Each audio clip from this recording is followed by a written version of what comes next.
Ողջույն բարեկամներ, այսօր արդեն հուլիսի 30-ն է և մենք փորձենք ծանոթանալ և վերլուծել անցած լուսինները։ Եվ այսպես մինչև հաղորդումը սկսելը ավանդաբար ես ուզում եմ հիշեցնել, որ դու կարող եք հետևել նաև մեզ Patreon-ում և նրանք ովքեր ցանկություն ունեն մեկ անգամ իրենց նպաստներով օգտակար լինեն ալիքի աշխատանքների համար, նրանք բոլոր փոխանցման ձևերը կարող են գտնել հիմնականում դեր նկարագրությունների բաժնում։ Եվ այսպես այսօր ես հրապարակեցի արդեն ինքնաճանաչում շարժման ամենակարևոր դրույթները, մենք ինչ ենք ուզում, ինչ ենք անում և ոնց ենք անելու, քանի որ ես ծրագրերն էի ներկայացնում, կառուցվածքի մասին հիմնականում տնտեսության, կրթության, բայց շատ հարցեր ստացա, թե դա ոնց է իրականանալու և ովքեր են իրականացնելու։ Ես դա համար որոշեցի, որ անպայման պետք է լինի բացատրություն, թե ինչ է նշանակում և ինչ է ներկայացնում իրանից այն շարժումը, որ մենք միասին նախաձեռնել ենք և ոնց է որոշվելու ապագա վարչապետի թեկնածուն, որը բոլորին հետաքրքրում է, որովհետև մենք ուզենք թե չուզենք, մեր մոտ մարդիկ ասոցացնում են իշխանությունը ամեն դեպքում մարդու հետ, ոչ թե ասենք թիմի հետ։ Ես դա համար ուզում եմ կարդամ, որպեսզի ոչինչ բաց չթողեմ այստեղ կարևոր, հա։ Նախ ասեմ, մեր նպատակը ոչ թե ինչ-որ հերթական շարժում ստեղծելն կամ կուսակցություն, այլ չէ, մարդ կրթելը, դաստիարակելը, ով պետք է ընտրի կուսակցություն կամ իշխանություն, շատ որոշակի արժեքների վրա, դրանք ինքնության վերաբերող արժեքներն են, սեփական ինքնությունը, նշանակությունը հասկանալու, գիտակցելու հիման վրա։ Այսինքն մենք չենք աշխատում ոչ մի թեկնածուի համար, մենք չենք աշխատում ոչ մի քաղաքական ուժի համար նույնիսկ, և մենք առաջարկում ենք ուղղակի ծրագիր, որի շուրջ կհամախմբվեն ովքեր կհամախմբվեն։ Մարդիկ կան արդեն, մենք ունենք արդեն պատասխանատուների այս ամբողջ process-ը կազմակերպիչների և ղեկավարների խումբ, և մենք կունենանք նաև ընթացքում այն քաղաքական դեմքերի մեզ միացած, որոնք ամբիցիա կունենան հետագայում, երբ որ կլինի անհրաժեշտություն, կլինի ընտրություններ, առաջադրվել որպես թեկնածու, որպես վարչապետ, որտև այդ վարչապետի թեկնածուն ես չեմ լինելու, ես 5 տարի Հայաստանում չեմ ապրել, գործող օրենսգրքով ես չեմ կարող լինել դա, բայց դա ոչինչ չի նշանակում, և բոլոր այն մարդկանց մասնագետների համար, որ միացել են այս շարժմանը, իրանց համար դա չի իրականը, կարևորը որ իրականացվի մեր կողմից առաջադրված հայկական ինքնությանը վերաբերող տարածքային ամբողջականություն, մի խոսքով մեր երազած Հայաստանի դրույթները իրականացնելու շուրջ միավորված մարդիկ են, ով կլինի մեր թեկնածուն, կորոշեք դուք եղած թեկնածուների մեջից, որոնք կառաջադրվեն կամ կինքնաառաջադրվեն, կընդունեն այս ծրագիրը, այդ մարդկանց մեջից էլ դուք կընտրեք այն թեկնածուին, որը կներկայացնի շարժումը, և մենք կօգնենք իրեն իր միջոցով գալ իշխանության և իրականացնել այն ծրագիրը, որ մենք կներկայացնենք նախօրոք։ Ես նորից եմ կրկնում, ես սա չի անի, եթե այս ընտրություններով լուծվել են բոլոր հարցերը, որոնք մենք գոնե ինչ-որ մի մասը լուծվել, հույս ունենանք, որ ասենք մի մասն էլ հետո կլուծվի, բայց այս ինչ-որ եղավ, ունենք այն ինչ-որ ունենք, և այլևս ինչ-որ մի քաղաքական ուժի հետ հույսեր կապել, որ հիմա ինքը մեզ հարցերը կլուծի, ես չունեմ այդ հույսը, դրա համար իմ նման բոլոր մարդիկ, որոնք չեն տենում այդ հնարավորությունը, մենք որոշեցինք մեր շարժումը սկսել առանց այսօր վարչապետի թեկնածուին, ուղղակի գաղափարի շուրջ, և սա հրաշալի է, որովհետև մենք չենք պատրաստվում բերել ինչ-որ մեկին իշխանության, մենք հակառակ կողմից ենք գալի, մենք կրթում ենք այն, դաստիարակում ենք այն շերտը, որը ընտրելու է ճիշտ իշխանություն, մեր գործը շատ օգտակար է բոլոր նրանց համար, ովքեր նույնիսկ մեզ չեն միանա, որովհետև մեր ազդեցության տակ, մեր արժեքներով ուղղորդվող, առաջնորդվող մարդիկ կարող է մեր ընտրությանը նույնիսկ չգնալ, մեր թեկնածուին չընտրեն, ընտրեն այն թեկնածուին,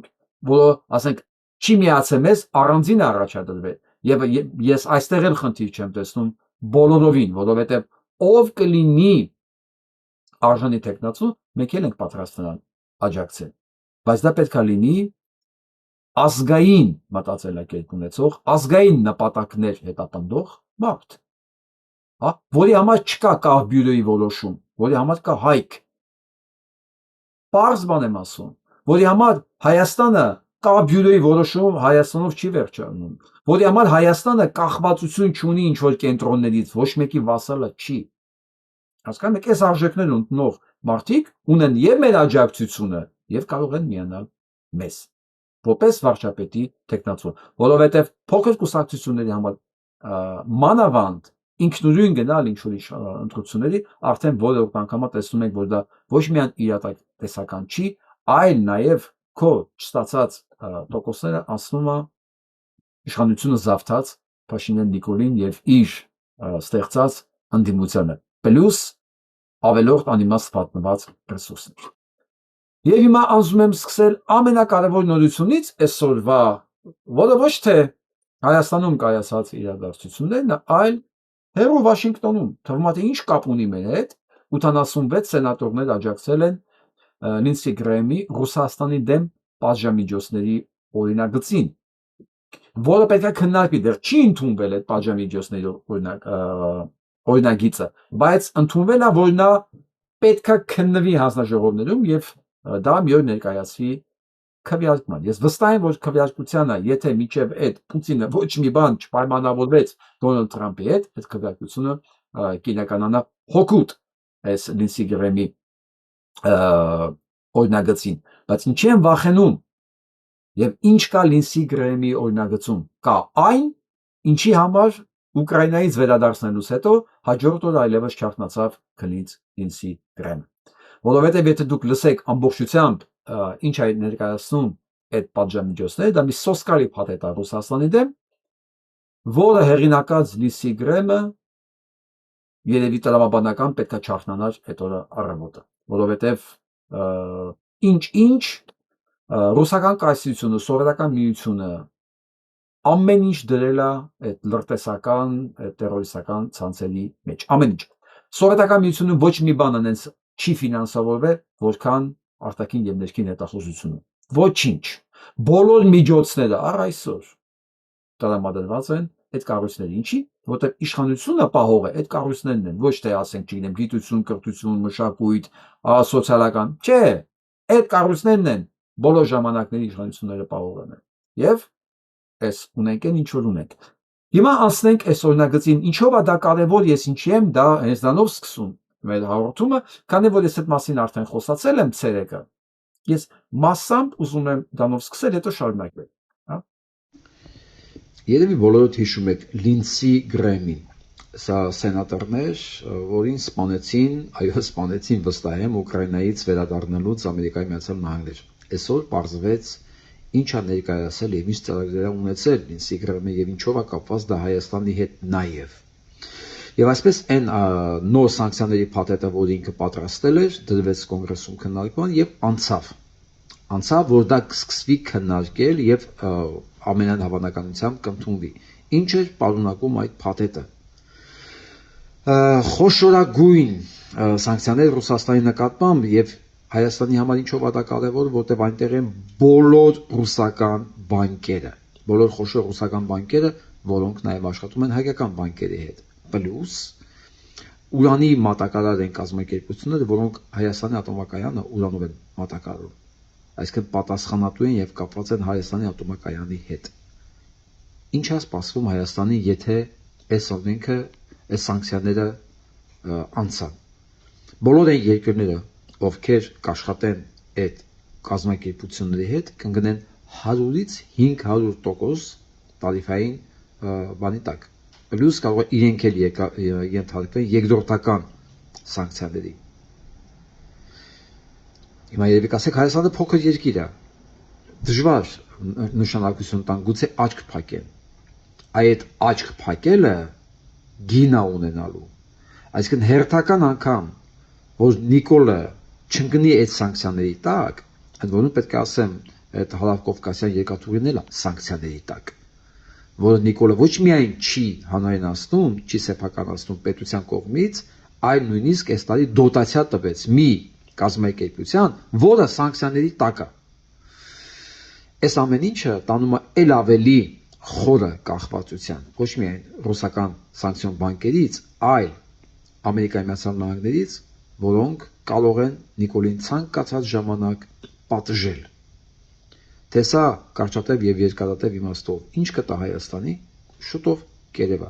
բայց մի բան ակնհայտ, որ Հայաստանի կախվածությունը Հայաստանի չէ, Հայաստանի վարչապետի կախվածությունը օր-օրի ավելի է խորանում։ Դա գուցե մեկի համար ուրախություն է, բայց Հայաստանի պետականության համար ուրախանալու քիչ բան եմ տեսնում ստե։ Պլյուս ես մոռացա այդ ժամանակ շեշտել, որ հատուկ նշված է, որ բոլոր այն երկրները, որոնք կօգնեն Ռուսաստանին խուսափել այդ սանկցիոն ապրանքների, այսինքն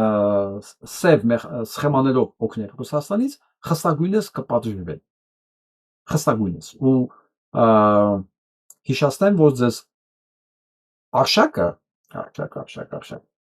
մի խոսքով Նիկոլի պրոպագանդիստը այն նախկին Ազատ Արշակյանը կներեք, Ազատ Արշակյանը պարզ հայտարարեց, որ Նիկոլես ամբողջ ընթացքում Ռուսաստանին է մատակարարել ատքելված այն չիպերը, այն մի խոսքով այն մթերք չասեմ, այն ապրանքները, որոնք Ռուսաստանը օգտագործել է Ուկրաինայի դեմ պատերազմի համար։ Եվ դրանով սենց մեծ խոսում էր, որ Պուտինը կախված է Նիկոլից, Նիկոլը երբ փակեց այդ դուռը, Պուտինը մեծ բաներից զրկվելու է։ Այսինքն փաստ բաց ցուցմունք տվեց, որ Նիկոլ Փաշինյանը հանցավոր գործարքի մեջ է Պուտինի հետ, զինում է ռուսական բանակը, որ ոչնչացնեն ուկրաինացի ժողովրդին։ Ես կարծում եմ դա նորություն չասես, դա մասին բոլորը գիտեին։ Ամեն դեպքում այս սանկցիաները ընդունվելուց հետո Հայաստանը հայտնվելու է մի այլ կարգի ծանր վիճակում։ Տեղից էլ մի բան չի, տեսեք։ Ոչինչ չի գնում Ռուսաստան։ Հա, չի գնում, երևի դեղից էլ փոխանցման ոչ մի բան չկա։ Հա, կասեք։ Դե հիմա չի գնում 12 միլիարդ մոտավորապես տարեկան առևտուր չի էլ գա Հայաստան։ Բայց չէ որ 6 միլիարդ, կներեք, 6 միլիարդ ընդհանուր է, 3 միլիարդ դոլարի չափ Ռուսաստանից մենակ տրանսֆեր է գալի Հայաստան։ Հայաստանը դրանից էլ է զրկվում։ Որովհետև այդ բանկերը էլ չեն կարող Հայաստանի բանկերի հետ արդեն բանանել, որովհետև այդ բանկերը եթե աշխատեն Ռուսաստան բանկերի հետ, հայկական, իրանք ընկնում են այլ խնդիրների մեջ։ Այսպիսի մի փաթեթ, այսպիսի խիստ փաթեթ, ընդ որում այնտեղ կա պատիժ Պուտինի ընտանիքի եւ Պուտինի մերձավոր շրջապատի բոլոր մարդկանց եւ բոլորի ընտանիքների նկատմամբ։ Սա մի սոսկալի փաթեթ է, եթե ընդունվեց։ Ես ինչ եմ ասում, եթե, որովհետև ես չեմ բացառում, որ վաղը կարող է զանգի Պուտինը, ասենք Թրամփի մի բան խոստանա, որը Թրամփը չի կարող մերժել, եւ անենց անեն, ասե տեսեք, մի լավ խոսակցություն ունեցա Պուտինի հետ, պետք չի, արի հետաձգենք այս սանկցիաները։ Ես ոչինչ չեմ բացառում, բայց եթե հանկարծ սա ընդունվեց, սա այն կիսա շնչող Հայաստանի համար երևի վերջի հատվածը կարող է լինի։ Չեմ ասում կիսա շնչող, որովհետև բյուջեի 42%-ը, բյուջեի չկնեք, հնայի 42%-ը գեներացնող ռուսական շուկան փակ Հայաստանի համար։ Եթե դա փակվեց եւս 3 միլիարդ ուղղակի տրանսֆերների համար դեպի Հայաստան, 3 միլիարդը գիտեք ինչքան փող է, Հայաստանի բյուջեի կեսը։ Այսքան մեծ փող է։ Դե հետևանքները կարելի է արդեն երևի հաշվել միասին։ Ու այդ ընթացքում ինչով է զբաղված Հայաստանը սպառնում է ԵԱՏՄ-ին։ Եթե այս հարցը արագ չլուծվի, դա կլինի ԵԱՏՄ-ի սկզբի վերջը։ Սպառնալիք։ Այս միստր Թուրքը սպառնում է Ռուսաստանին։ Իդեպ ինձնից հետաքրքիր է, ինչքան է կազմում, ասենք, Հայաստանի առևտրային մասնաբաժինը ԵԱՏՄ-ի շուկայում։ Իմ հիշելով Հայաստանից արտահանված ապրանքի չափը ամբողջ ԵԱՏՄ շուկայում 0.ինչ որ տոկոսների չափի մասին է խոսքը։ Այսինքն Հայաստանից ապրանքը գնա ԵԱՏՄ թե չի գնա, նույնիսկ իրանք չեն էլ նկատի։ Իրոք չեն նկատի, մտածեն կարող նու լավ ասենք, սեզոնին կարող է հայկական ծիրանը չուտեն, ու դանով կվերջանա կգնա։ Այսինքն ամբողջ շրջանառության մեջ Հայաստանը նույնիսկ տոկոս չունի, 0-ից քիչ է, 0. ինչ որ մի բան է։ Ինչ է ասում Նիկոլը։ Կարող է նկատի ունի սանկցիոն ապրանքները էլ չի գնա Հայաստանից Ռուսաստան։ Այ դա արդեն լուրջ խնդիր է։ Ռուսաստանի համար չէ, Նիկոլի համար։ Որովհետև այդ սանկցիոն ապրանքի այս կանտրաբանդայի գործում ներգրաված են Նիկոլին պահող ամենագլխավոր օլիգարխները՝ Լվիկը, Կրզոն։ Եվ ինչ եք կարծում։ Ինչ եք կարծում Կրզոն կխնայի Նիկոլին կասի, լավ, Նիկոլ ջան, ոնց ուզում ես, ես իմ միլիարդներից զրկվեմ, հա։ Ոչ եք մոռացել, կարծեմ 15 միլիարդի չափ մենակ ադամանդ էր գնացել Հայաստանով։ Այո, սև շուկա, որը կապված է Կրզոյի հետ։ Ու տես Կրզոն հեշտությամբ հրաժարվել է իր փողերից, իսկ ինչ կլինի Կրզոյի հետ դրանից հետո։ Ես չգիտեմ, բայց այդքան ապահով բան չեմ տեսնում Նիկոլ Փաշինյանի համար եւ չեմ ուզում շտապեմ։ Մանավանդ որ այսօր մի հատ հետաքրքիր նորություն իմացա, որ Տիգրան Ուրիխանյանը իր կուսակցությունով դիմում է ներկայացել կենտրոնական ընտրական հանձնաժողով, հա, Հայաստանի Հանրապետության սահմանությունում լրացում կատարելու մասին Եվրազիական այլանց նախաձեռնող խմբի նախաձեռնությունից։ Այսինքն հանձնաժողովի պահանջ։ ԵԱՏՄ թե Եվրոմիություն։ Ճիշտ ասած ես չգիտեմ որքանով իրավունք ունի Տիգրան Ուրիխանյանը մի կուսակցություն նման հայց ներկայացնի եւ որքանով է դա ազդելու այս process-ների վրա, երևի դա պետք է իրավաբանների հետ խոսել։ Բայց սա մի բան է, որ հաստատ Նիկոլը չի ուզում, որտեղ ինքը կնախաձեռներ սա։ Ինքը կնախաձեռներ, կասել Պուտին ասել էս հանրակրվե անեմ։ Անում եմ։ Ժողովուրդը ընտրեց գնում եմ Եվրոպա։ Բայց չի անում, չէ՞։ Վախենում է, սպառնում է։ Ինչի՞։ Պատասխանը ես հենց եմ հասկանում։ Ախր ժողովուրդը եթե որոշեց գնա Եվրոպա, ինքը արդեն դառնում է ընդեղի գերին։ Եվ արդեն դրանից հետո եվրոպական կառավարիչների համար մեկ է այդ երկրի ղեկավարը ով է, ու ավելաբա որ այս Նիկոլը չլինի, որտեղ Նիկոլի պատճառով Եվրոմիության դուք պատկերացնում եք ինչ է նշանակում Հայաստանի քաղաքացին ուղիղ դիմում է եվրոպական դատարան, որովհետև արդեն դա իրավունք ունենում է։ Եվրոպայի համար, Նիկոլի համար Եվրոպան գնալը դա բեռ է, դա վտանգավոր է, գիտեք ինչի, որտեղ միայն Պուտինյան համակարգում ինքը կարա ընտրություն գողանա ու դրա համար պատասխան չտա։ Իր քպեականները իրար ծեծեն, սպանեն, ինչ ուզեն անեն ու դրա համար պատասխան չտան։ Այնտեղ արդեն մի քիչ կաշկանդված, մի քիչ չէ, շատ է կաշկանդվում։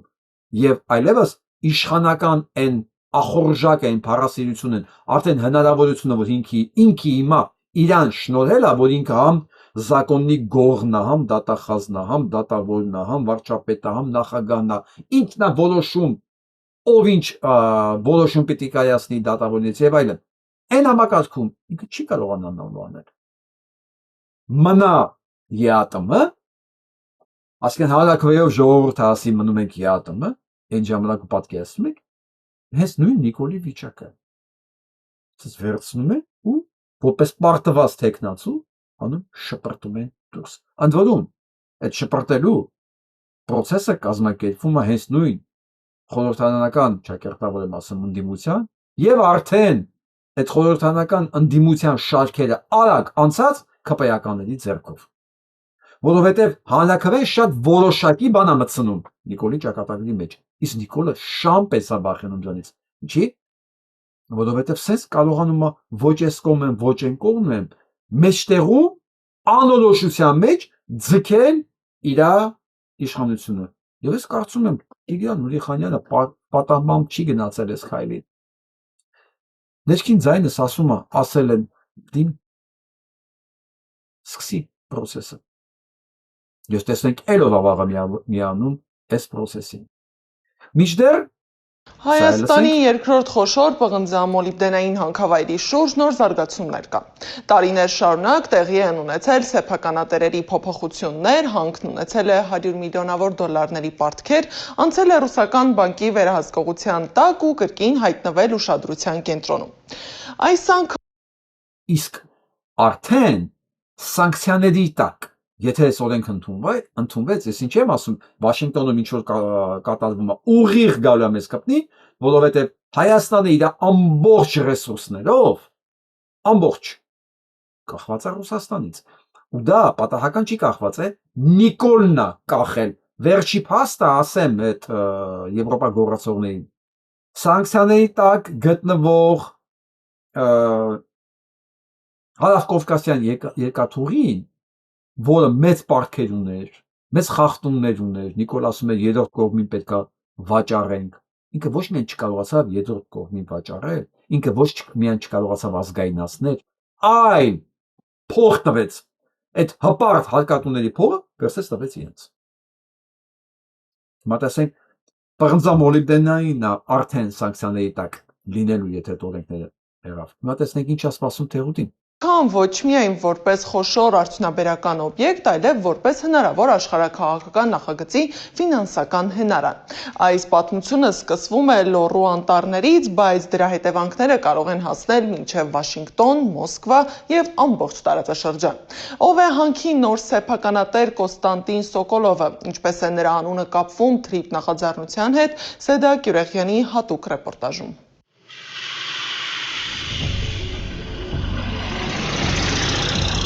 Հայաստանի հյուսիսի հեռավոր եզերքում Ալավերդիի անտառածածկ լեռների մեջ Թեղուտն ու Շնողն են։ Այստեղ բնակիչների առօրյան տարբեր է, անասուններին չեն տանում հանդեր, չեն զբաղվում վարուցանքով, բայց եւ հակառակ գյուղի կոլորիտին ավանակի փոխարեն մեքենաներ ունեն, ամեն ծխում 2 հատ։ Թե առաջ ասում էին ամոթ է, կինը ինչու պետք է մեքենա քշի, հիմա գյուղամեջին ոտքով քայլում են միայն 50-ից բարձր կանայք, ոչ թե պրավա չունենալու, այլ առողջ ապրելակերպի համար։ Թեղուտում 12 տարի է 2014-ից շահագործվում է գյուղի հանքը, որը Հայաստանի երկրորդ ամենամեծ պղինձ մոլիբդենի հանքավայրն է։ Շնողի եւ Թեղուտի գրեթե բոլոր տները դեսպաններ ունեն հանքում։ Նրանցից Անահիտ Ամիրջանյանի հարսը վաստակավոր աշխատող է։ Մեր բարեկեցությունը պայմանավորված է հիմնականում այս հանքավայրով։ Դա մենք պիտի ընդունենք գիտություն։ Եվ հետաքրքիրն է, որ այս բանկը նույնպես անցնում է, այս բանկն եմ ասում, այս հանքը նույնպես անցնում է ՎՏԲ բանկի կառավարման տակ։ Եվ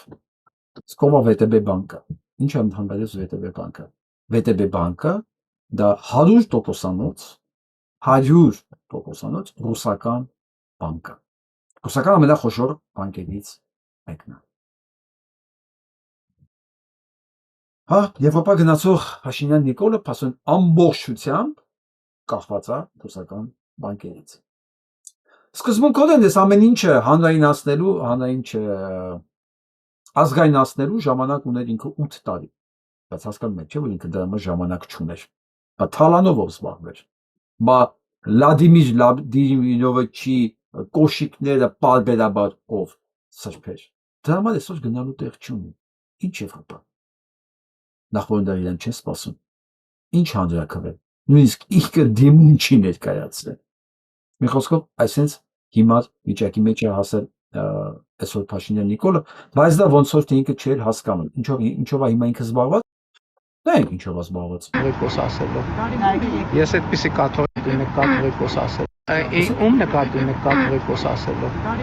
Ես այդպիսի կաթողիկոս չեմ։ Բայց տեղյակ եք ով է լինելու։ Ոչ տեղյակ չեմ։ Այս հարցը տեղյակ եք ով է լինելու հաջորդ, ասում եմ, ոչ տեղյակ չեմ։ Այս հարցը լրագրողի կողմից, ես ուզում եմ ասեմ, աղջիկ ջան, ով է քեզ միկրոֆոն տվել, ասում տեղյակ եք ով է լինելու։ Իսկ դու տեղյակ ես, որ կաթողիկոս որոշողը ինքը չի, կաթողիկոս կա, եւ նա լինել չլինելը Նիկոլ Փաշինյանի իրավասությունների մեջ չի։ Երեխեք, կներեք այդ բառից համար, ընկեր լրագրողներ, այն էլ հպարտությամբ ասում է, չէ, ես էլ չեմ որոշել, կամ չգիտեմ ով է։ Բայց բարձում է, չէ, կա տեխնացու, արդեն որը պետք է առաջին նիստը ողջունի։ Սա կարգալույց քահանա Տեր Թադենը։ Դուք եք լինելու։ Դուք քարտա գրասենյակում իսկ ինչ անելիքով էիք։ Ես երբևէ չեմ տեսել մեկը սենց ժպիտով հպարտության ծառայի սատանային։ Ու դրանով այսքան հպարտ լինի։ Ես չեմ տեսել ոչ։ Այն էլ հոգևորականի Մեկ կաթողիկոսին փոխարինել։ Ինչ են առաջարկել ձեզ։ մի տվեք խնդրեմ դուրս փակել։ Բայց ինչ եք խուսափում։ Հոգևորականը բաց է հասարակության հետ հարցերին պատասխանելու։ Չեմ խուսափում, պարզապես չեմ ցանկանում որևէ Ինչ հոգևորական։ Հոգևորականը իր հետևորդների հետ կկանգներ սիրով կխոսեր, հաղորդակցություն կընդուներ, հաղորդություն։ Հա, կլսեր, կպատասխաներ Արսենին, չես չինովնիկ են ինչ։ Նիկոլի հետ ԿՊ-ի գրասենյակում հանդիպողը, ո՞ս կարող հոգևորական լինի։ Գնաս սատանե ձեռ մեկնես, սատանին ծառայես։ Ուսան տենց հարց եք տալի։ Ռեդակտորներ ջան, դուք իրան ուրիշ հարցեր պետք է տայեք։ Այս հարցերը ախր լրագրողական հարց չէ՞ լի։ Ես չեմ ուզում ձեզ նեղացնեմ, բայց սա լրագրողական գործունեություն չի, հարց տալը այս ձևով։ Որտեղ իր այցելությունը ԿՊ գրասենյակ, դա արդեն ուրիշ բան է, հա, կարգալույծ վիճակում շորերով հանդերձ գալը, այդպես գնալ, դա ուրիշ կարգավիճակ։ Դու ես պետք է ասես, դու կարգալույծ եղածես, դու ինչ գործում ես։ Քեզ այդ իրավունքը ով է տվել։ Հայաստանը քրիստոնեական երկիր է եւ ունի կաթողիկոս եւ իր օրենքները եւ դու երթում ես կերել ընդ։ Ասում եմ, իսկ գիտեք ով է լինելու կաթողիկոս։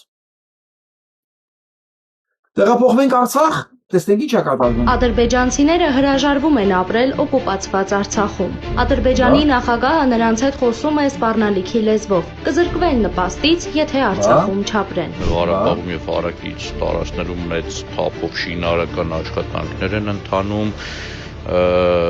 Ադրբեջանը բավական Ընդդեմ ասեմ, շինարարական աշխատանքներն իրականացում են թուրքական ընկերություններ, բա ոնց։ Եվ մի մասին էլ գցում է փողը չի տալիս, դա էլ մենք գիտենք։ մեծ գումարներ է ծախսում այնտեղ հնարավորինս շուտ վերաբնակեցնելու համար, որպեսզի հետագայում որևէ խնդիր չառաջանա։ Բայց դա հոր լավ հասկանում են բնակիչները, որ վաղ թե ուշ հայերը հետ են գալու։ Հայաստանի հետ, այսինքն եթե նույնիսկ պատերազմական պայմանները լինի, այդ տարածքները լինեն հնարավորինս վերաբնակեցված, որպեսզի Ադրբեջանի համար այդ տարածքներում խնդիրներ չլինեն։ Բաքվի բռնապետը սպառնում է նաև Հայաստանին։ Մինչ Նիկոլ Փաշինյանը հայտարարում է, թե ադրբեջանցիները լավագույն դեպքում Հայաստան կարող են գալ զբոսաշրջիկի կարգավիճակով, Ադրբեջանի բարձրաստիճան պաշտոնյաները հայտարարում են. 300,000 ադրբեջանցիների վերաբնակեցումը Հայաստանում, այսպես կոչված Արևմտյան Ադրբեջանում պետք է կապվի խաղաղության պայմանագրի հետ։ Դե չէ, ադրբեջանցիները չեն ուզում գնան Արցախ ապրելու, որ անհամեմատ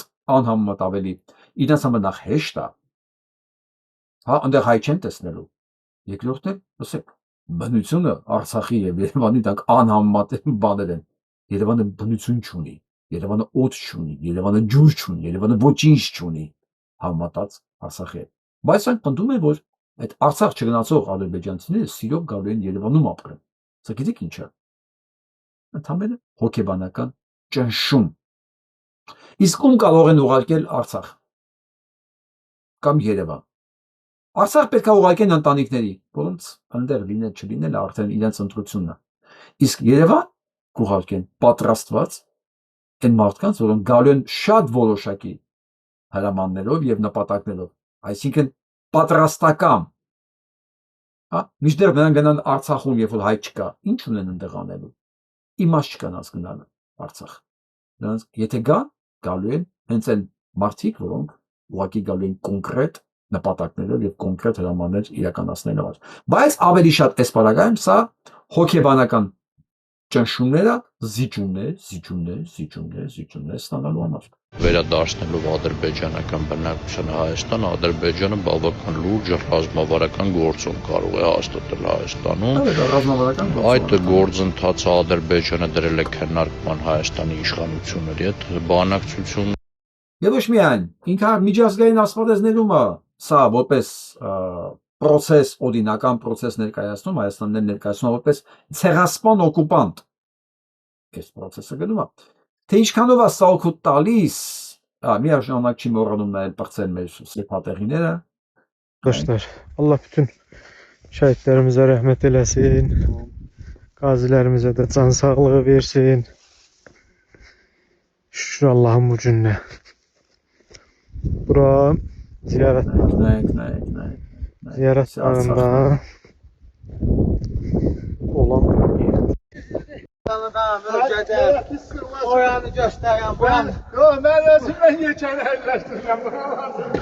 Bu da evdi. Olan ev. Խոսքով Այսան ինքը ինչին որ ունակ է եղել պատմականորեն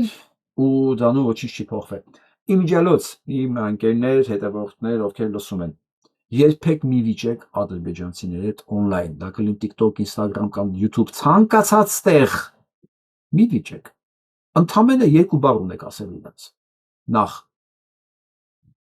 խորհուրդ տվեք, չելենջերը գնան տեստ անեն եւ ամենակարևորը, որ լսեք, դուք պատմականորեն կարողացել եք միայն մի բան անել։ Այն ինչ որ դուք հիմա անում եք Արցախում։ Ուրիշի շինածը ավիլ է։ Ուրիշ ոչինչ դուք չեք կարողացել անել երբեք։ Համոզվելու համար գնացեք ձեր գյուղերը։ Բաքվի կենտրոնից այն կողմ, Բաքվի ծայրամասերը նայեք։ Չգիտես, նայում եմ ամեն ինչ, ես հետևում եմ, մոնիտորինգ եմ անում։ Ամեն ինչ, նույն տուրիստները ինչպես են, ինչ են ցույց տալի Բաքվից, ինչ են խոսում Ադրբեջանից եւ ինչ են խոսում Հայաստանի մասին։ Ուկրաինացիները, որոնք շատ են սիրում ադրբեջանցիներին, ռուսները, որոնք էլի գժում են ադրբեջանցիների համար, դե նրանք ովքեր ռոլիկ են անում, էլի, բայց ես տեսնում եմ ինչ են ցույց տալի, ինչ են խոսում։ Ցույց տալու բան չկա։ Բացի այն նույն կրկնվող շենքերից, բացի նույն խոսքերից, խոսքանոցն աղքատը, ոչինչ բան չկա։ Բացարձակապես։ Դրա համար եմ ասում, մի վիճեք ինտերնետով իրանց հետ, ընդամենը կոչ արեք, չելենջ արեք, որ իրանք գնան տեստ անեն, մի ձևով, պնդեք, որ իրանք հայ են, որ իրանք թուրք չեն եւ այլն եւ այլն։ Եվ ապացույց նրանց գոյութենական իմաստի մասին, որ դուք չեք կարող հին ու ստեղծարար ազգ լինել, որովհետեւ մի բան էլ ձեր համար ձեր մոտ ստեղծած կլինեք, էլի։ Իսկ Արցախում են ինչ որ ստեղծած է, մաքսիմում որ դուք անում եք, կարողանում եք անել եւ արել եք, դա բացելն է։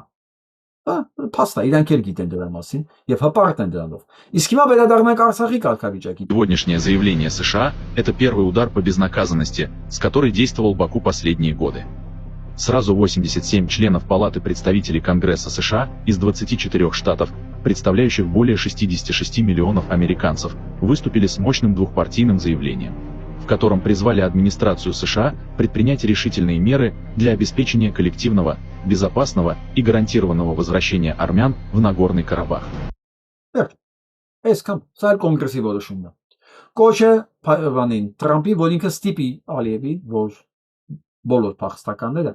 վերադառնան Արցախ։ Ադրբեջանցիները սա չեն լսում։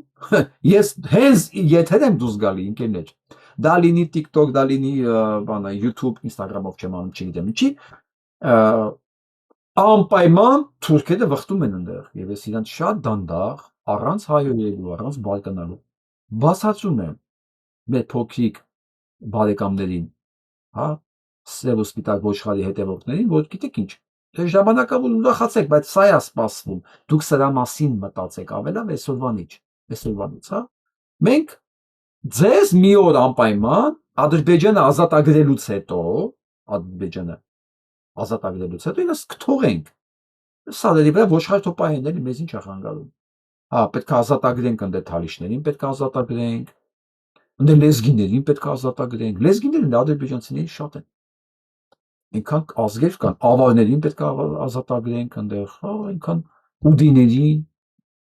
Հա, մի քիչ թուրքախոս ադրբեջանցիներ կմնան, դե իրաց կթողենք միտեղ ոչխար պայելու։ Մենք այդքան վատը չենք կտրի հացից, էլի։ Իրանք լուր լսում գնում են։ Այնպես որ պետք չի իրանց այդ վիճել։ Ու անդադես իրանց հիշացրեք։ Սա հոգեբանական պատերազմ է, որ մենք անպայման պետք է տանենք։ Ու միշտ հիշացնենք, ախր դուք ես ազգն եք, է։ Նայեք երբագրված 55 թե 65 Նրա պատմությունն է։ 55 երևի։ 15 նոյեմբերի 55 թիվ։ Ինչա գրում Ադրբեջանի պատմության ինստիտուտը։ Ինչալոց նայեք, ուշադրություն դարձեք։ 55 թվականին Ադրբեջանի գրությունը եղել է կիրիլիցայով։ Հիմա գրում են թուրքական տառերով, որն էլ էլի հայերն են ստեղծել։ Սրա մասին էլ իմացեք ընկեր կռվողներ ադրբեջանցիների հետ, հարգելի հետևողներ, որ դուք նույնիսկ սեփական գինջ չունեք։ Իսկ ընդհանրապես դրանից առաջ, եթե մեկն էլ գրել է, իմացեք, գրել է արաբական տառերով։ Ալիևը մեծը դրա համար էր ասում, մենք տենց չհասկացանք ով ենք մեզ ով ինչ ասես ասում է։ Էլ կովկասյան թուրք, էլ ուղակի մահմեդականներ, հիմա էլ որոշել են, որ մենք ադրբեջանցի ենք, հա, իրանք այդ պրոբլեմն ունեն, դրա համար են մեզ ատում, հասկացեք։ Նիկոլն էլ է դրա համար մեզ ատում, որտեղ մենք ժառանգություն ունենք, իսկ ով այնքը անտեր շուն։ Սա ուշադրություն դարձեք, իրանց տառերը սովետական միության ժամանակ Կիլիբիցա է։ Դրանից առաջ արաբերեն, հիմա էլ հայ ստեղծած թուրքեր են ամենը։ Մի խոսքով, ինչ է գրված այս խնդրանքի մեջ։ Մի քիչ ծիծաղել է հնչում։ Ադրբեջանի պատմության ինստիտուտը բան չունի ցույց տալու։ Եվ հարգելի Կարո Գրիգորիևիչին խնդրում է ուղարկել իրանց մոտ աշխատանքի գործիքներ, որոնք հայտնաբերվել են Հայաստանի տարածքում, աշխատանքի գործիքներ, որ իրանց մոտ մի ցույց տալու բան լինի, որ իրանք ցույց տան հին պատմությունը Ադրբեջանի։ Սա փաստաթուղթ է, հարգելի թուրք սիրողներ, Նիկոլ Փաշինյանի նտրողներ, տեսեք դիտավորյալ, չասեցի հարգելի, դուք կարող եք հարգելի դնել, բայց պետք է դուք սրա մասին իմանաք, այսպիսի բան է եղել, ցույց տվեք ադրբեջանցիներին։ Շատ հետաքրքիր եւ կարեւոր հոդված է տպվել Բրյուսելի պարբերականներից մեկում Հարվարդի պրոֆեսոր Դավիթ Գրիգորյանի կողմից, որը վերնագրված է այսպես. որ Բրյուսելը Հայաստանին չի քաշում Ռուսաստանից, ինքը սեղմում է, մտցնում է Հայաստանը ավտոկրատիայի մեջ, իսկ այն ինչ որ Հայաստանում կա բռնապետության մեջ։ Ինչպես է բացատրում հոդվածագիրը այստեղ։ Հուլիսի 29-ին 13-ը տպվել է հոդվածը, հիշացնում է, որ հունիսի 7-ի քվեարկությունը, որը Եվրոմիությունը միանգամից շտապեց ճանաչել դեմոկրատական, փաստորեն ինքը այդքան էլ դեմոկրատական չէր, դա խախտումներով լի էր, որը միանգամից ապականեց եվրոպական իմիջը հայ ընտրողի աչքերում։ Այստեղ շատ մանրամասներ կա, ես ամենավերջն եմ ուզում ձեր համար կարդալ, որը ինձ ամենաշատ տպավորեց, արցախցիների մասին կա, արցախցիների իրավունքների մասին կա, եվրոպական խայտարակ այս փողով գնելու փորձերի մասին կա Հայաստանի, Բեղոսկով շատ հետաքրքիր հոդված է, ու ես որ Դավիթ Գրիգորյանի հետ խոսում եմ, ասում եմ, ես ուղղակի զարմացա, որ Եվրոպայում տպվեց սա, ու այս պարբերականը տպում է ոչ միայն եվրոպական քաղաքականության մասին, մասնավորապես Ուկրաինայի դեպքերի մասին է տպում, այսինքն այս թերթը, այս պարբերականը կարդացողները քաղաքական տեղեկացվածության մարդիկ են։ Նորություններ, որտեղ տպվում են ուկրաինական նորությունները, տպվեց նաև Հայաստանի մասին իրական պատմություն։ Այստեղ կա նաև գրողները Հայաստանի առաքելական եկեղեցու նկատմամբ, որ ասում են 344-ը արդեն բան են, ասեք այնտեղ եպիսկոպոսներ են բանտարկված, հա։ Մեդիա ռեյդերը հայբանի կողմից, այս իշխանությունների կողմից, հարձակում այսինքն քաղաքական գործիչների, եկեղեցու նկատմամբ, մեդիայի նկատմամբ, այսինքն այն ինչ որ եվրոպացիների համար սա աննորմալ է, հա։ Եվ ամենավերջն եմ ուզում ձեզ ներկայացնեմ Հայաստանի անկախության մասին էր, որ այս վերջի պարբերությունը շատ լավ, որ 1988-ին միլիոնավոր հայաստանցիներ դուրս եկան փողոց սովետական միության դեմ, դեռ Բալտյան երկրներից առաջ, դեռ Բերլինի պատը քանդելուց առաջ, հա, որ հայաստանցիները ոչ մեկից դեմոկրատիա չեն ընկալել, չեն ընդօրինակել։ Հայաստանցիները իրանք են դեմոկրատիայի կրողները։ Իրանք իրանց դեմոկրատիան ունեն եւ իրանց ազատագրական պայքարը սկսել են դեռ սովետի օրոք, դեռ որ բոլոր ազգերը նույնիսկ չէին կարող այդ մասին մտածել։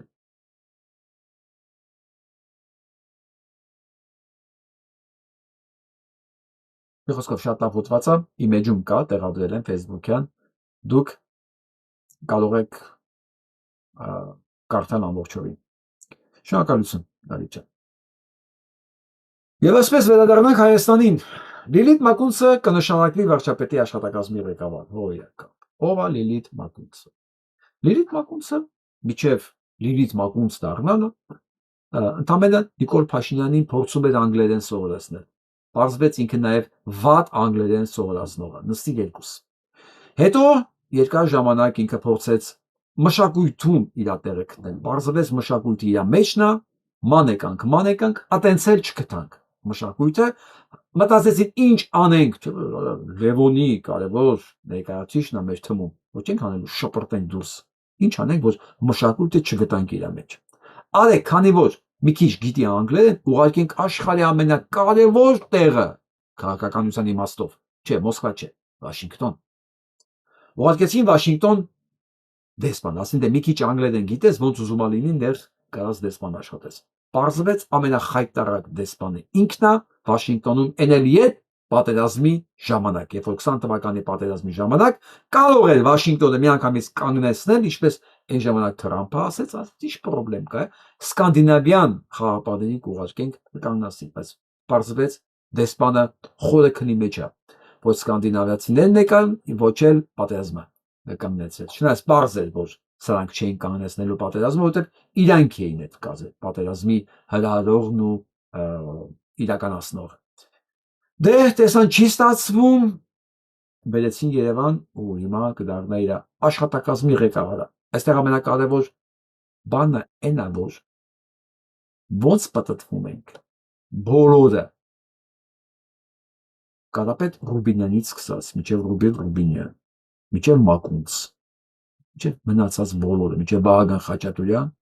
բոլորը Լևոն Տեր-Պետրոսյանի հավատարիմ կադրներ։ Չեմ ասում են Վլադիմիր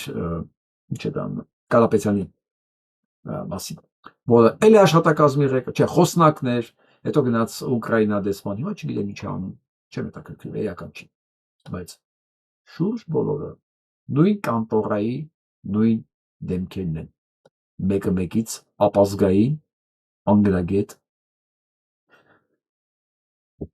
անվերջ կարելի է շեշտել, բայց դա էական չի։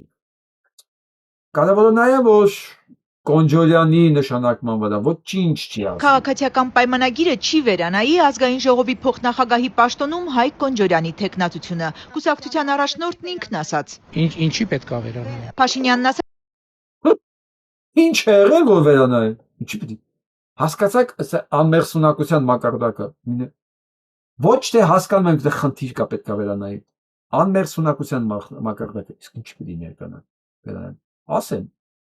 Չի տեսել տեսանյութը, որում Կոնջորյանի եղբայրը նույնպես ՔՊԱ-կան Ավետ Կոնջորյանը։ Չի տեսել։ Եթե չի տեսել, ուրեմն չկա։ Էական չի, որ արդեն քրեական գործը կա։ Նույնիսկ Դանչիկ Իոնիսյանն է մի ստիստող գրել, հասկանալով, որ այդքան թուք երեսից չի կարող մաքրել, ինչ որ մի բան այսօր գրել է այդ առումով դիմում դատախազություն։ Բայց Նիկոլ Փաշինյանը չի տեսել։ Դե ոչ չի տեսել, ուրեմն չկա, էլի։ Հետաքրքիր է դուք։ Ինքնա չէ հարց լուծողը։ Համ բանն է, Դոն Կարլեոնեն է, համ ինքը սահմանադրությունն է, համ ինքը դատարանն է, համ ինքը վարչապետն է, համ ինքը նախագահն է, ամեն ինչն է ինքը։ Կոնջորյանը սեռական հայհոյանքներ ու գյուլլելու սպառնալիքներ է հնչեցնում նախկին ընկերոջ Աբովյանի ավագանու ՔՊԱ-կան անդամ Նայիրի Հակոբյանի տան մոտ։ Ամենատակրիկիտը գիտեք ո՞րն է, որ Պարեկի մեքենան էլ հետևից գնում է, հանկարծ չնեղացնեն։ Ընդ որում ամբողջ օրը փնտրում եմ բաների մեջ։ Պարզեցիք այդ Պարեկի մեքենան ինչու է հետևից պտտվում եւ ինչու չարժանագրեց հանցագործությունը։ Իհարկե գնացել էր, որ հանկարծ Կոնջորյանի եղբոր մազին կպնող չլինի։ Դե դեպքում կարող ենք ուղղակի եզակացնել, որ այս հանցագործության հովանավորն է պարեկները։ Դե քանի որ Փաշինյան Նիկոլը չի տեսել, ուրեմն դեպքը չի եղել։ Այս տրամաբանության մեջ ամեն ինչ ընկնում է իր տեղը։ Լավ եք լսում Նիկոլ ընտրողներ։ Ախր, ասեցի, եթե ԿՊ-ական ավականու տունն է մտե, որտեղ կին երեխա աղաբեկվել են օրեր շարունակ, դուք մտածում եք ձեր տուն չի մտնելու, սա։ Կարգին լավատեսեք դուք։ Սկանդալը երկուշաբթի պայթեց նախ ծեծի կադրերով։ Ծեծվողն Ավետ Կոնջորյանն է, ենթադրյալ ծեծողները Հակոբյանն ու ընկերները։ Ըստ հետագա մեկնաբանությունների, երկու ԿՊ-ական ընկերները հայհոյանքի ու ծեծի են հասել Միլոն Մայնինգ կառուցապատող ընկերությունում ունեցած կոնֆլիկտի պատճառով։ Միլոն Մայնինգի ու ԿՊ-ականների սերտ համագործակցության մասին հետքնամիսներ առաջ էր գրել։ Ըստ հետաքննող լրագրողների, ընկերությունը հեշտացված թույլտվություններ է ստանում, հետո այդ նորակառույցներում տներու տարածքներ են ձեռք բերում Կոնջորյան ընտանիքի անդամները, ավականու ԿՊ-ական Նայիրի Հակոբյանը, Աբովյանի համայնքապետը։ Փաստերի հսկայական խրձով եմ ներկայացել։ Կոնկրետ Կոնջորյան ընտանիքի մասին հարց լրագրողները դեռ մարտին էին Փաշինյանին ուղղել։ Իրավապահները կաշկանդված են նրանց գործողություններին ընթացք տալու։ Ագրեսիան նայում եք դեմքին։ Ագրեսիան։ Դե այն ժամանակ չկասեցեց, բան եկավ ասավ ծեծու ջարդի։ Դե կարա չէ ու իր ձևը վերջանալ։ Մի օր տենց էլ վերջանալ։ Ուղարկեք այդ փաթեթը մնացած տոննաներով մակուլատուրան ուղարկեք իրավապահ մարմիններին։ Ուղարկեք այդ տոննաներով մակուլատուրան, տեսեք, չի ասում փաստերը, մակուլատուրան։ Ուղարկեք իրավապահներին, որ իրավապահները հսկեն։ Կոնջերյանի աղբերը անպատիժ կարողանա մերումանուկ հայերի։ Իմ ջելոս պատկերացնում եք, կասկանում եք, չէ՞ որ սրանք միթե նեղի հետ աշխատել են, տնօրեն ու տեղակալ։ Միթե իր հետ ընտրություններ են կեղծել, ինչքան իրար տուն գնացած եկած կլինեն, միտեղ են ապրում, ինչքան ասենք այդ կինը, որ այդ հայոյանքները լսել է, այդ դրանց առջև սեղան դրած կլինի, հաց դրած կլինի, այդ երեխեն, որ այդ տանը ապրում, դուք հասկանում եք, դուք ով եք, բոլոր չափանիշներով դուք անառակի զավակներ եք, դուք այսօր կարող եք այդ տան մեջ հաց ուտել, այդ կնոջ, թեկուզ ԿՊ-ականի կնոջ դրած հացը ուտել, երեխու գլուխը շոյել, վաղ իրա պատուհանի տակ մերումանուկ հայոյել, ընդ որում միլիցիան էլ դրեն կողքդ, որ ծեծ չուտեք, բայց ընենց է եղել, որ այդ պահին միլիցիան կողքը չի եղել և եղել է, այն ինչ որ պետք է լիներ, անպայման պետք է լիներ, ես կարծում եմ, ես էլ այդ ԿՊ-ականի կողմից եմ, ծեծողի կողմից եմ, Ոքի քիչ ասես, ասում եմ, պետք է անես լինել, որ ավարտվեր նրանով, որ դրան ամբողջ կյանքը բամբակով ջուրը մատակալար էին։ Ես կարծում լրիվ արդարաբար կլիներ։ Ամեն դեպքում անկախ ելքից դուք այս կարգի պիղծ եք, ու դա նույնիսկ չի ազդել ձեր որոշումների վրա, հայ ինչ է եղել, որ ոչինչ։ Գիտեք ինչի ոչինչ չի եղել, որտեղ դուք ոչինչ եք, ու այսօր ինչ որ եղել է, ձեր համար ոչինչ չասող փաստ է։ Ոչինչ չասող։ Դուք եք։ Վարչապետը ոչ քննիչ է, ոչ հետաքննիչ է։ Վարչապետը ասում է, իրավապահ մարմինները ունեն օրենքով սահմանված պարտավորություններ։ Իրենք էլ իրականացել են պարտավորությունները, տարել են, բերել են, հսկել են, որ իք անպատիժ քֆուրտ է, ճիշտ է։ Մյուսը ԱԺ պաշտպանության եւ անվտանգության հարցերի մշտական հանձնաժողովի նախագահ Տեխնացուն Վիլեն Լևոն Տեր-Պետրոսյանի նավակ ճոճողը ոնց պտտվում է լտապն գալիս կանգնում այնտեղ նույն հարբեցողը որելի հայոյել էր լրագրողներին սա քրոնիկ հարբեցող է որ շատ կային հարբեցող չի էլի բերով պետք է այն որ իրան ասում են ես Օմարի արծիվն եմ Փաստորեն տաշել են մի կողմ Սասունին ասել է իմ կարգի մարդը ոնց կարող է նեղված լինի որ ինքը չի ընտրվել ԱԺ պաշտպանության հանձնաժողովի նախագահի տեխնացու նախ քո մասին որ դու ասում ես իմ կարգի մարդը շատ չափազանցված ես ասում չափազանցված արտահայտություն է քո պարագայում մարդը այդ թթվիկար ես քեզ ասել եմ դու ինչի նախապատրաստվես ես քեզ զգուշացրել եմ հիշացնել։ Սա Նիկոլ Փաշինյանի հայտարարությունն է 21 հոկտեմբերի 2020 թիվ։ Քայլ 1 ձևավորել կամավորական ջոկատ նվազագույնի 30 հոգի։ Քայլ 2 ընտրել հրամանատար։ Քայլ 3 դիմել հրամանատարի բնակության վայրի զինկոմիսարիատ։ Քայլ 4 սորամասերից մեկում անցնել ներդաշնակում, պատրաստում։ Քայլ 5 մեկնել հայրենիքի պաշտպանության հայրենիքի, Արցախը հայրենիքն է, այս ժամանակ Արցախը հայրենիք է։ Քայլ 6 հաղթել։ Եվ դու որպես այդ ժամանակվա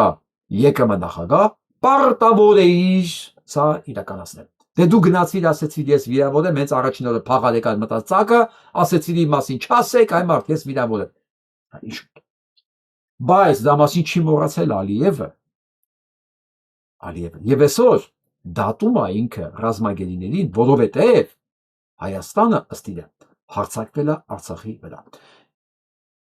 Դու ինչ էիր այդ ժամանակ։ ԵԿՄ նախագահ, ճիշտ է։ Արա քեզ հանձնելու է Նիկոլը։ Ես ասել եմ դու պատրաստվի, դա մոտ դու չես դարել այդ հանձնաժողովի նախագահ։ Քեզ իրանք փաթեթավորած հանձնելու են, որպես այս ամեն ինչը կազմակերպված եւ պատասխանատու մեկը։ Բա կարող է գիտեք Նիկոլն է գնալու նստի։ Ալիևն ասեց ավանը, իմասի ցույց եմ տալի, Ալիև, դու չոտկիով, եթե մեղադրում ես այդ տղեկին կազմակերպելու մեջ, ինչն է վարչապետը, հեսա իր հրամանները, ոչ միայն զորքին, այլ քաղաքացիներին։ Ունենց որ այդ թթվիկար, դու ոչ միայն նախագահ չես կարա լինես հանձնաժողովի, քեզ այսպես փաթեթավորած հանձնելու է Ալիևին։ Առաջին իսկ պահանջի դեպքում։ Բա իմ կարգի մարդը։ Դու ստե մարդ ես տենում, սասում։ Դու բարի ռուսերեն իմաստով սասում ես։ Որտե մի անգամ ասել էի բարի բուն իմաստով, իմ ընկերներից մեկը բացատրեց, որ բարի բուն իմաստը լավն է։ Էսի բարի ռուսական իմաստն է։ Ճիշտ ես ասում։ Տեսեք, դիտողությունները վրա վրթնում են։ Ու այս Նեղմաջալին Ջանս Նազարյանը Բաքվում աշխարհի M17 առաջնության չեմպիոն Բաքվում։ Ու հայկական օրհներքի տակ ադրբեջանցիները սկսում են սուլը։ Արա ձեր բախտն էլ մի բան չի։ Ոնց պատտվում են կարա, ոնց պատտվում են այս թուրքն էստեղա գլուխը բռնել, երկու թուրքերի մեջ Հայաստանն առաջին նայեք հələ։ Նայեք տխմարի նայեք։ Էսի ոչինչ է, որ յանք երկրորդ հարցը դա չի։ Հարցը գիտեք որն է, նայեք, ոնց է գլուխը հայվանը բռնել։ Նայեք, դոշնա բարձացրել ու ոտերի վրա է կանգնել։ Նայեք, սպիտակ ոչխարի։ Չգիտեմ, սևն է թե սպիտակն է։ Սպիտակ ոչխարի կամ սև ոչխարի ժառանգը թաթերի վրա է կանգնել։ Դոշն էլ բարձր է, պարզ է։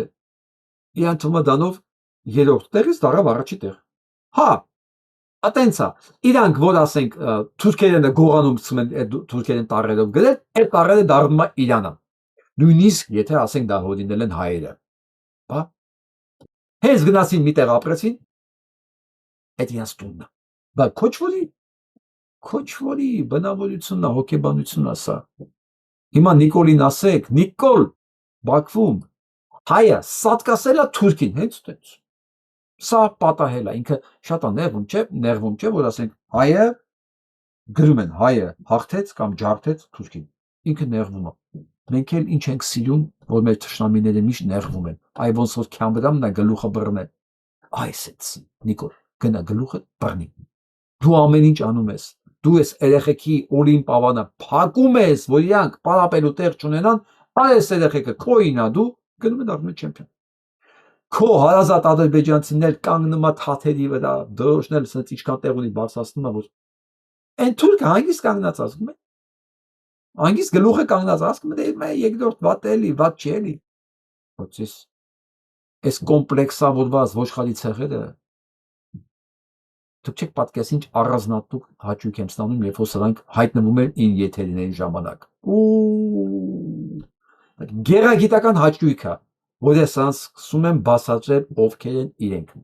Ազնիվ խոսք չի եղել դեպք, որ սրանք միջև վերջ մնան կամ հայհոյանքներ գրեն, չէ։ Մի քիչ լսում են ու գնում են։ Ենթադրում եմ շատ մռայլ տրամադրությունով։ Դե Նիկոլը չի կարողանում չեմպիոններին արգելի չեմպիոն դառնալ, ձերբակալում է ազատամարտիկների նախկին մտավորական, սա Արանա Նաշկադյան, կուսակցության անդամ։ Ես Նաշկադյանից վատ բան, ագրեսիվ բան կյանքում չեմ տեսել։ Իրան անձամբ հետ չեմ ճանաչում, բայց լավ գիտեմ Facebook-ից։ Դե միշտ խելացի բաներ ալել։ Մա պարզվում է, քանի որ ինքը Հայաստան դաշինքում է եղել պատգամավոր տեխնացու։ Ուրեմն հաստատ ընտրակաշարք տալու ստանալու մեջ կարելի է մեղադրել ու տանել բանտարկել։ Հաստատ։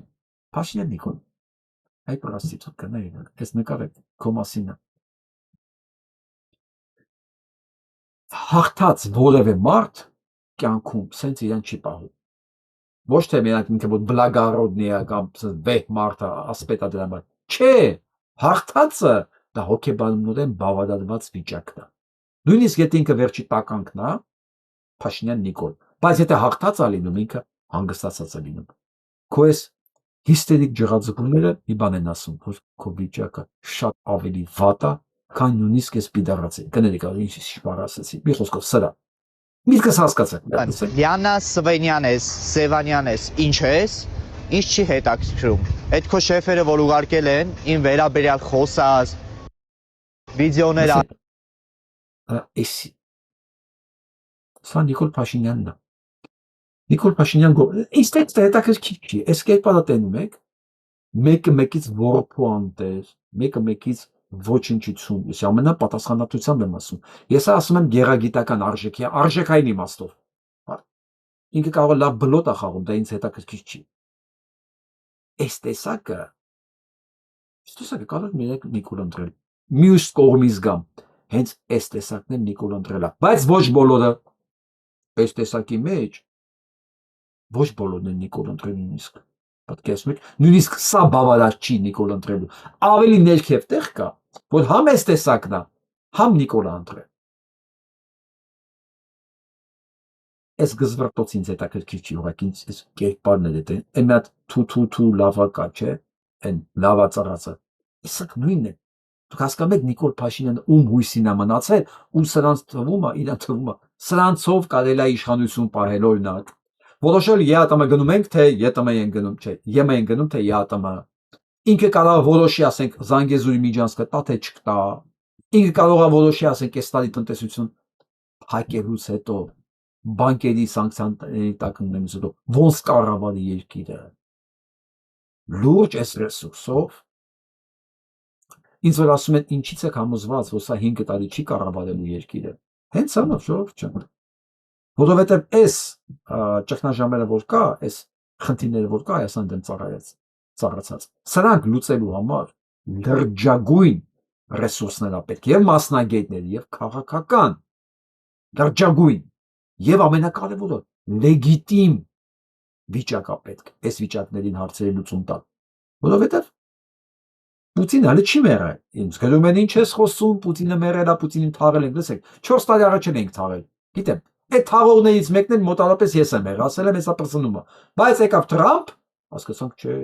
ԵՍՍ-ի չէ հաշվել։ Ամեն ինչ գնում էր դեպի դա, բայց Թրամփը ԵՍՍ չի հաշվել։ Կներեք, ես չէի հաշվել, ներողություն եմ խնդրում, ասում եմ, չէ։ Վատ է, բայց հələ իզուր եք թաղում։ Վատ է տնտեսությունը, վատ է բանակը, վատ է, բայց դե Թրամփ կա, որ փրկում է անընդհատ։ Հես սանկցիաներն էլ որ ասել է, չի նշանակում որ անելու է։ Ձևը կգտնի չանելու։ Մնում է Պուտինը կարողանա առաջարկել ինչ որ Թրամփը ուզում է։ Իսկ վստահ եք, Պուտինը անգիր գիտի Թրամփը ինչ է ուզում։ Տեսել եք Սիբիրի վիճակը։ Սիբիրի տայգայի անտառները չկան։ Ո՞վ է տարել։ Չինացիները, բայց գիտեք այսքան ժամանակ, որ Չինաստանը պահում է Ռուսաստանին չկործանվելու համար, լավ, ինչի է պահում։ Չինաստանն է տարել այդ անտառները։ Գիտեք Ուրալում էլ առաջարկելու բան չկա։ ամենափողասեր Նիկոլին ամերիկյան Թրամփին։ Ինչքան ուզեք առաջարկելու բան կա, Աստված տվե չի խնայ Ռուսաստանում։ Մի բան կառաջարկի։ Տեսնեք։ Գնանք առաջ։ Ասեք արմատային։ Հայաստանում հիմնական պաշտոնական մեղադրանքը թե քաղաքական եւ թե երբեմն նաեւ քրեական պաշտոնական մեղադրանքը, որը առաջ է քաշվում Փաշինյանի բոլոր անդիմախոսների դեմ, բոլորի դեմ, սկսած Սասնա ծռերից վերջացրած, ասենք, հանրապետականներով։ Ռուսի շպիոն լինելն է։ Երբեմն դա ավելի մեղմ ձևակերպում է ստանում։ Օտարերկրյա շահերը սպասարկող գործակալներ։ Բայց իմաստը պարզ է։ Պարզ է, թե որն է այդ օտարերկրյա պետությունը, Ռուսաստանն է, եւ հետեւաբար կա մի թշնամական պետություն, որը Հայաստանի նկատմամբ իր գործակալների միջոցով թշնամական քայլեր է ձեռնարկում։ Ենթադրենք դա այդպես է, բայց եթե դա այդպես է, արդյոք հնարավոր է այդ պայմաններում նորմալ, բնականon տնտեսական հարաբերություններ հաստատել Ռուսաստանի հետ։ Արդյոք Պուտինը չի խախտում ԵԱՏՄ պայմանավորվածությունները, օրենքները, պայմանագրերը սահմանափակելով մեր արտահանումը Ռուսաստան։ Այո, խախտում է։ Իսկ արդյոք Փաշինյանը իր կզացնելու, չոքսնելու ստրատեգիայի շրջանակներում չի խախտում Հայաստանի օրենքները, աճ ու ձախ մարդ բռնելով, բիզնեսներ փակելով, սեփականություն խլելով։ Այո, խախտում է։ Եթե դու խախտում ես քո ներքին օրենքները, ապա չպիտի ակնկալես, որ ինչ որ մեկը պիտի հարգի արտաքին օրենքները։ Երկուսը այսպիսով վրեժ են լուծում, հաշվեհարդար են տեսնում իրենց ձևով, իրենց ունեցած գործիքակազմով։ Իդեպ, եթե Պուտինին թվում է, որ սահմանափակելով արտահանումը Հայաստանից նա թույլատնում է Փաշինյանի իշխանությունը, նա չարաչար սխալվում է, նա դրանով միայն բարձրացնում է ներկայիս իշխանության ռեյտինգը, բայց Կրեմլի քաղաքականությունը գիտեք, առանձնապես մեծ իմաստուն, ուրեմն քայլերով, վիժններով աչքի չի ընկնում։ Այսպիսով կա երկու վրեժ լուծող քինախնդիր բռնապետ, մեկը մեծ, մյուսը փոքր։ Նկարեմ ես կուղարկեմ։ Մենք ինչ ենք։ Նկարի ես ցավական։ Ինչի համար։ Հա։ Ինչի համար։ Ես Մեկը հասկացել է, սրանք ինչ են ավիրում մեր երկիրը։ Լուրջ, ինձ հետաքրքիր է։ Մեկը կարողացել է պատասխան ստանա, թե ինչի են ավիրում մեր երկիրը, ինչի են կտրում այդ ծառերը։ Ինչերոց նայեք։ Սա գիտեք ինչն է։ Սա Ստեփան Ավանի մոտ գտնվող բանա Ալմանիսի հանքավայրի թթվային դրոնաժների աղետի պատկերներն են։ Սատկած կենթանիներ։ Սա է։ Այդ հանք բան, որ ասում են, հələ նոն են ուզում բացեն։ Հետևանքները սա է։ Ամեն ինչ սպանում են, ծառերը կտրում են, այսի թրջունները նույնիսկ նստելու տեղ չունեն։ Ամբողջ էկոֆլորան են ավիրում, հատ կասեք։ Ոնց կարող իր երկիրը սիրող մարդը sense բանան չի։ Այն որ սա երկիրը չի սիրում, մենք վաղուց գիտենք, լավ բասան ընտրողները, դրանք էլ չեն սիրում։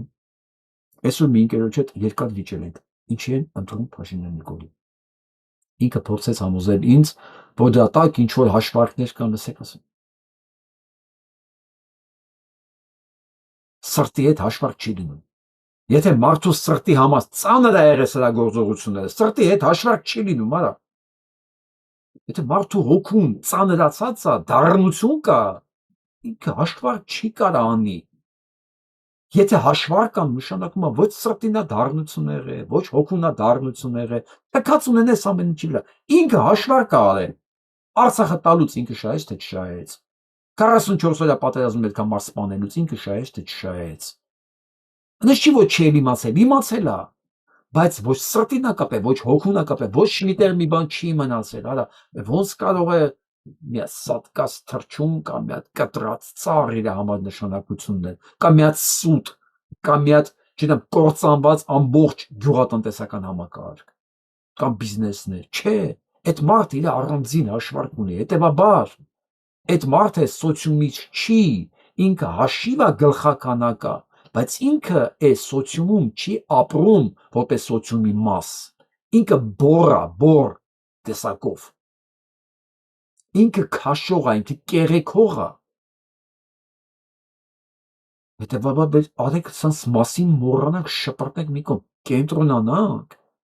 այն մասի վրա, ով իրեն համարում է այս սոցիումի մի մաս, եւ այն ինչ որ կատարվում է այս սոցիումի հետ, ծառի հետ, բնության հետ, մարդու հետ, իրանն է նաեւ, որովհետեւ այս համախմբման մեջ է մնալավոր միայն հարցերը լուծել։ Թողեք հանգիստ է դիակներին, դրանք քայլող դիակներ են, դրանք քայլող հաշիվանող են։ Այս նա մեռնելուց ինքը շահեց, թե կորցրեց։ Ինքը այդ կողմով է նայում այդ հարցերին։ Ոնց որ այս ծեծկելած քպայականի աղբերը, ոնց որ ծեծողը ժամանակին։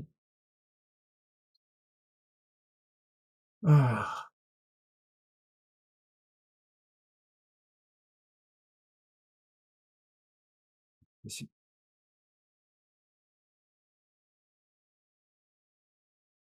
8.5 հեկտար տարածքի վրա տնկված շուրջ 10,000 ծառերից մեծ մասը չորացել են։ Նախորդ տարվա նոյեմբերին էին Երևանի քաղաքապետարանը եւ շրջակա միջավայրի նախարարությունը նախաձեռնել կանաչապատման այս ծրագիրը։ Արդյունքը սա է։ 8.5 հեկտարը համարժեք է 12 ֆուտբոլի դաշտի։ Այս ծավալի անտառպուրակի ստեղծման համար ընդհանուր 212 միլիոն դրամ է նախատեսվել, 100 միլիոնը շրջակա միջավայրի նախարարության բնապահպանական հարկերից, 112 միլիոնը Երևանի համայնքային բյուջեից։ Կապալառուին Բերչին ընկերությանը արդեն վճարվել է ավելի քան 37 միլիոն դրամ։ Քաղաքապետարանը ծրագրի ձախողումը կապում է ոռոգման ջրի խնդիրների հետ։ Կապալառուն պնդում է ջուրը ուշ են տրամադրել, իսկ որոշ փուլերում ոռոգումը սեփական միջոցներով են իրականացրել։ Ոռոգման սեզոնը ուշ է բացվել, ջուրը մինչև տվել են, ծառերը արդեն չի ամրացել։ Մեր միջոցներով բերել ենք, ջրել ենք։ Ոռոգման ջուրը պետք է ապահովեր ջրօգտագործողների ընկերությունը։ Նուբարաշենի ոռոգման համար պատասխանատուից մեկնաբանություն ստանալ չհաջողվեց։ Ինչ մեկնաբանություն է։ Գնաց 200 միլիոն դրամը, չորացան տնկիները, վերջ։ Հիմա ես ձեզ եմ հարցնում, եղել է մի ծրագիր, ոսանք ասեն ու իրականացնեն։ Ինձ ասեք, մի հատ ծրագիր, մի հատ ընկեր կա լավ էր ասում սրանց մոտ մենակ հարկային է լավ աշխատում։ Գալիքերում տանում են, միայն աշխատող հիմնարկը դա հարկային հիմնարկն է։ Որ գալի ինչ ձեռքեր են գնում, քերում տանում է։ Բա հիմա ինչ է սպասվում։ Հիմա ինչ է սպասվում։ Դրա համար հիշել են Գագոյի մասին։ Բա ուրեմն որոշել են, որ կբռնագանձվի 46 բնակարան, պատկերացնում եք այդ ինչ, 89 անշարժ գույք եւ 14 շարժական գույք եւ 17.7 միլիարդ դրամ։ Ու Նիկոլի իշխանության 8-րդ տարում։ Այս մենք ամեն օր ենք լսում այս ամեն ինչի մասին։ Ամեն օր լսել ենք սա մասին, 8-րդ տարին է։ Գլխավոր դատախազությունից հայտնում է, որ պետք նախկին նախարար Ամուժն ու Գագոն ասա, էլի։ Գագիկ Խաչատրյանից նրա փոխկապակցված անձանցից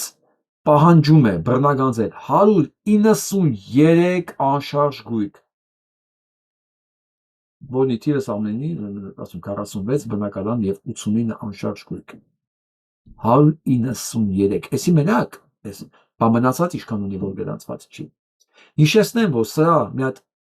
հիշում եք են չօգտագործված Range Rover-ը մի հատ Լոս Անջելեսում բռնել, որ պետականացել էին, սարքել էին թեմա ավտո, որ $5,000 գին ունի շուկայական Ամերիկայի Միացյալ Նահանգներում։ Հա, օգտագործած Range Rover-ը ստեղ քշում է մենակ հայերը, մեկ է ռուսները։ Այն որ ասեն մանկության երազանքն է եղել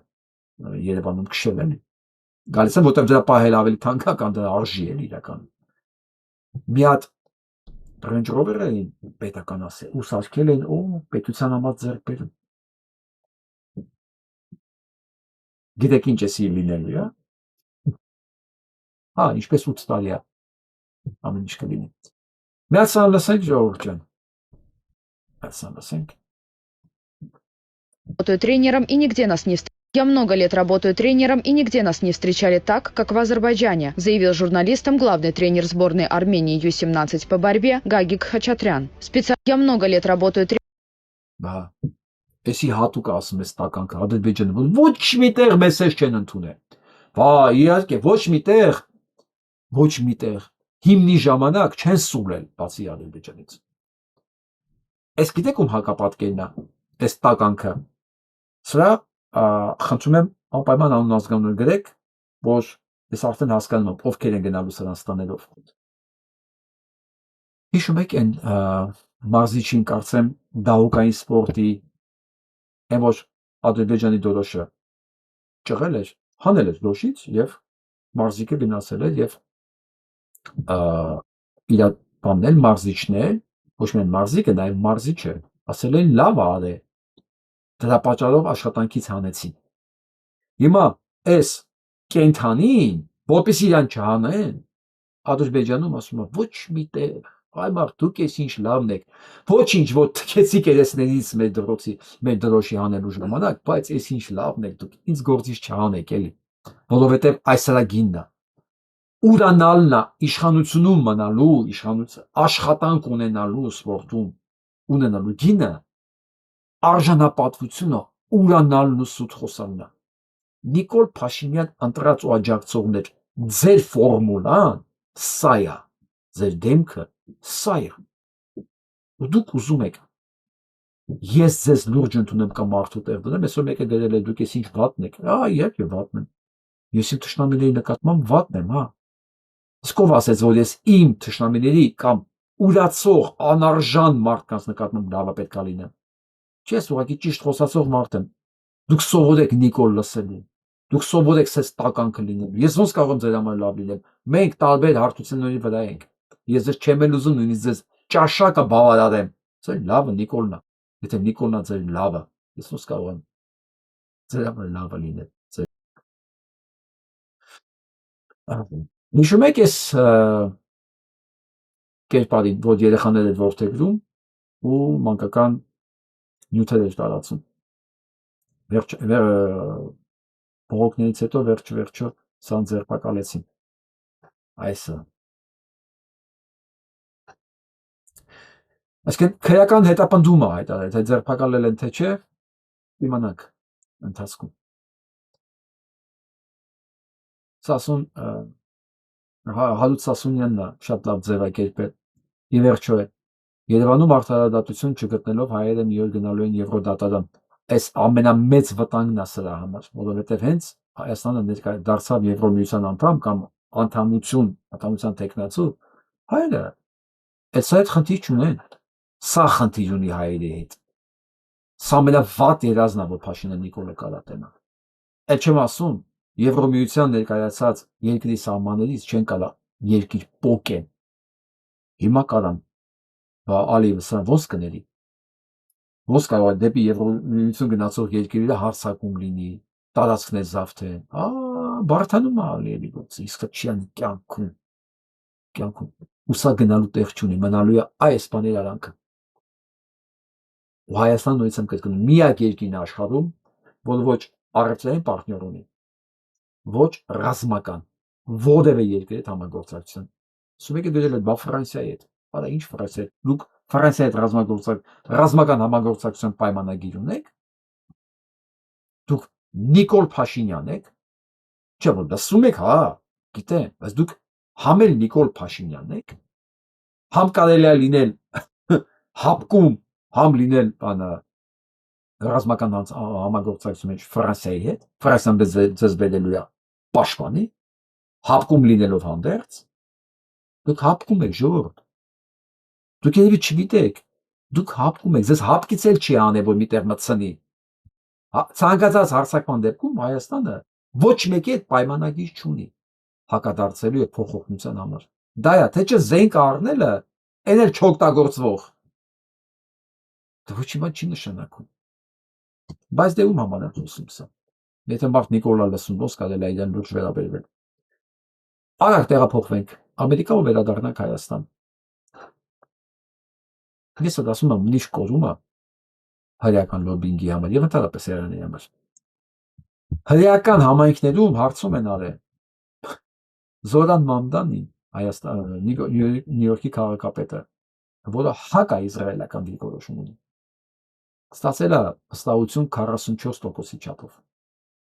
32% տոկոսի չափով ստացել է վստահություն իրանց վարչապետ Նետանյահուն։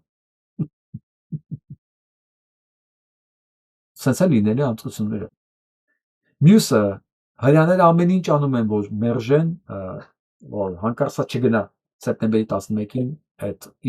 իրանցից ձեռքով կազմակերպած տերորիստական ակտի հուշարձան։ Դե գիտեք, չէ՞, որ դա Իսրայելն է կազմակերպել Մոսադը։ Սա ասում է, լսեք, էսի իմ քաղաքի դժբախտությունն է, իմ քաղաքի հետ է եղել, ես էլ քաղաքի քաղաքապետն եմ։ Ով եք, դուք որոշեք, ես ուր պետք է գնամ ու չգնամ։ Ես գնալու եմ։ Իրանն ու Չինաստանը մեծ համագործակցության մեջ են եւ շուտով Իրանը կստանա 400 չինական հակաօդային պաշտպանության միջոցներ։ 400։ Ոչ Ամերիկան ունի, ոչ Ուկրաինան ունի, ոչ էլ ամերիկյան բազաներն ունեն հիմա, ոչ էլ Ռուսաստանը։ Այս պայն ամենաթույլ օղակը բոլոր երկրներում, Իրանն էլ չունի։ Բոլոր երկրներում այսօրվա վիճակով ամենաթույլ օղակը հակաօդային պաշտպանությունն է, որտեղ ամբողջ հիմնականում օգտագործվել է։ Հիմա Չինաստանը տալիս է Իրան։ Կացա եմ ուզում նայեք, Ժողովուրդ ջան։ Ինչա կատարվում Ռուսաստանում։ Не смешно. Это страшно. Как звали отца Александра? Ասում է, այն ինչ որ հիմա կտեսնենք, դա ծիծաղելի չի։ Դա վախենալու է։ Հարցնում է Ալեքսանդր Սերգեևիչ Պուշկինի հայրանունը ի՞նչ է, հորանունը։ Մտածեք։ Հիմա լսենք ռուսների պատասխանը Մոսկվայի կենտրոնում։ Александра Сергеевича Пушкина. Вообще без понятия. Не знаешь, да? Нет. Как звали отца Александра Сергеевича Пушкина? Мы не даем интервью. Ну я Մի նետայում ինտերվյու։ Մենք ինտերվյու չենք տալիս։ похожа на девочку, которой такие вопросы надо задавать. Ասում եմ, ես նման եմ աղջկա, որի կարելի է տենց հարցեր տալ։ Սփյուռքայի մեր բարեկամներ, սա ծեր համար եմ թարգմանում, որովհետև Ալեքսանդր Սերգեյ Պուշկին, այսինքն հորանունը Սերգեյ է։ Հարցում են ո՞նց է իր հորանունը ինչ է։ Ռուսերեն։ Սա Մոսկվայի կենտրոնում է։ Как звали отца Александра Сергеевича Пушкина? Александр Сергеевич. Как звали отца Александра Сергеевича Пушкина? Это я не знаю. Как звали отца Александра Сергеевича Пушкина? Сергей. Какой Сергей? Այս մեկի գիտես։ Այսօր խառնեց իրար։ Как звали отца Александра Сергеевича Пушкина? Ну все, это сейчас вот это вот все. Как звали отца Александра Сергеевича Пушкина? Ой, Сёма, наверное, пора. Вам не кажется, что выхолащивание образования – это искусственно созданный процесс? Խոսքով սա կրթության բացակայության մասն եմ ջելուց։ Մյուս կարելի է Հայաստանում անցկացնել զուգմոտ հասկանալ մեր մոտ վիճակը ոնց է։ Չգիտեմ ոնց է։ Ասենք մեր մոտ ոնց էր։ Անիում հենց 13-րդ դարում ինչպես է եղել, որ մի ամբողջ փողոց կին կրպակատերեր են եղել։ Կանայք 13-րդ դարում։ Հենց ուղիղ վկայություն։ Պետականություն չունեցող հայկական անիում։ Զաքարյանների ժամանակաշրջան։ Ոնց է եղել դա։ Ոնց է եղել։ Դե դա ասում եմ, շատ հետաքրքիր քննարկումների դաշտ է բացում։ Խնդիրն այն մասին չէ, որ մենք հիմա ոսկյա ճշմարտություններ պիտի ասենք, որ մի կին շատ ճարպիկ էր, ու այդպես եկավ ու ինքը առաջի անգամ այդտեղ կրպակ դրեց, հետո մյուսը դրեց, հետո մյուսը, բայց այդ ամբողջը բացի այդ ճարպիկությունից անդին գոյություն ունեն այդ կապիտալի տրանսֆորմացիաների խնդիրը։ Ինչու հենց անիում դա եղավ, այսինքն ինչու առաջացավ այնպիսի իրողություն, որտեղ տղամարդու համար արդեն դարձավ շատ հանգիստ, ընկալելի, երբ որ այդ բիզնեսը, միջնադարյան այսօրվա տերմինոլոգիայով ասած բիզնեսը արդեն անում էին կանայք։ Սա ուղիղ վկայություն է, սա ինչ որ բան չի, հենց Ձեզ հիշեցնեմ, որ կանայք մոտավորապես ինչ որ իրավունքներ են սկսել ստանալ մեծ պայքարների արդյունքում, մեծ, սա արդեն 20-րդ դար, երկրորդ կես, առնվազն 20-ական, 30-ական թվականներից հետո, մինչդեռ հայ կանայք միշտ ունեցել են ազատություն։ Ընդհանրապես, կանայք հայկական պատմության և կենցաղի մեջ համարվել են սրբություններ։ Սրբություն և ունեցել են այն ազատությունները, որ մնացած կանայք մնացած երկրներում կերազեին նման իրավունքներ ունենան, թե Ռուսաստանում, թե Եվրոպայում, թե Ամերիկայի Միացյալ Նահանգներում։ Սա դրա ապացույցն է։ Սա նաև ապացույց է, որ հայ մարդը երբեք ստրուկ ինքը չի եղել, որտեղ ստրուկը նման օրենքներ չէր կարող ունենալ։ Ես ես հիշացնեմ, Ռուսաստանում նույնիսկ 19-րդ դարի վերջերում, երբ որ հաշվում էին, մարդը համար էին անում, կանանց չէին հաշվում։ Այսինքն նույնիսկ գյուղացիներին, ճորտերին, որ հաշվում էին ստրուկներին գլխականակով։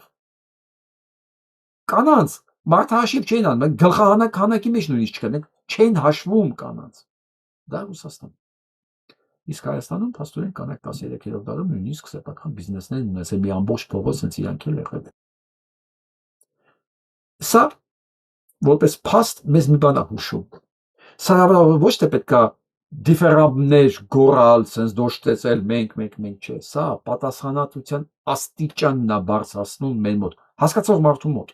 որովհետև ես 18 տարեկան էի առաջ անգամ, երբ որ ես հասնվեցի արտասահմանում, երբ որ ինձ հարցրեցին ով ես, դու ասեցի հայ, եւ սկսեցի հիմնավորել բասացելով հայը եւ ստիպված էի տալ այն մարդկանց անունները, որոնք կավոյեն ճանաչեին։ Եվ այդ օրվանից ամեն անգամ այդ մասին հիշելով ոտքերս դողում է, որովհետև այդ օրը ես հասկացա, 18 տարեկան երեխան հասկացա, որ ինքը մի մեծ պատասխանատվության տակ է մնացել, ոնց որ հենց հիմա, որտեղ հենց հիմա այդ մարդը որ ճանաչեց Շառլ Ազնավուր, Ալամ Խաչատրյան կամ Այվազովսկի, հենց այդ չափանիշներով սկսելու է չափել քեզ։ Ու ես 18 տարեկանը սկսեցի դողալ, ասի, ես այդ ինչ պետքա, ոնց պետքա ինքնադրսևորվեմ, Տեր Աստված, որ ես այդ մարդկանց իմիջը, որ հենց հիմա ինձ դատելու են այդ չափանիշներով, իսկ ունե խայտարակ չլինեմ։ Հիմա սա այն ինչ որ մենք ունեցել ենք միջնադարում, սա ոչ թե կուրս ծեծելու թեմա է, չէ, սա պատասխանատվության նոր բեռ է մեր վրա։ Բայց մենք ոնց կարող էինք լինել այդ ազգը, որ այսօր լինենք սա։ Ազգ, որ 13-րդ դարում ունեցել է հայ բիզնեսմեններ, այսօր հայ կանայք հայհոյում են Նիկոլի համար, անիծում են մեկի երեխայի, քֆուր են գրում, հասկացաք որտեղից ունենք եկել։ Ես սա եմ ասում, որ այդ մայրը կինը երևի մեկ